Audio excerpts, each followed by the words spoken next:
A Torino da qualche giorno è in corso il Salone del Gusto Terra Madre, evento organizzato con la collaborazione di Slow Food, associazione che si occupa di cercare e promuovere prodotti locali di eccezionale qualità provenienti da ogni parte del mondo. In questa 12ª edizione hanno preso parte più di 300 città provenienti da 30 paesi diversi che con i loro sapori e odori ci hanno fatto girare il mondo attraverso il cibo.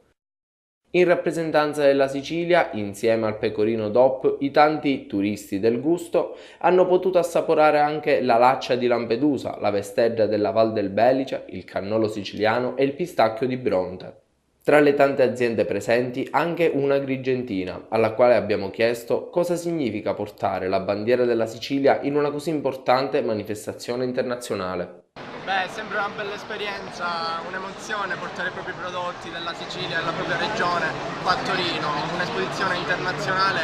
in cui si dà la possibilità anche alle piccole imprese di poter mostrare i propri prodotti e avere un rapporto, una rappresentazione anche a livello internazionale. Che dire, il prodotto tipico siciliano è il cannolo, quello che è il fioracrocchiello della Sicilia,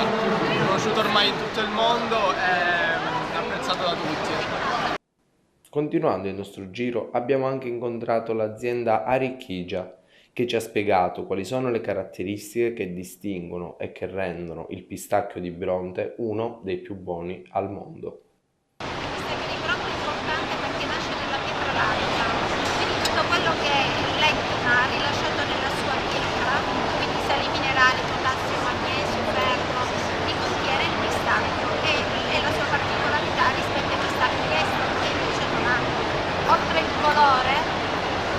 questa pelle violacea e questa misura così piccola del pistacchio, diverso anche di quello di Agrigento perché c'è una piccola produzione anche lì che comunque è buona, ma quello siciliano proprio brontese è così violaceo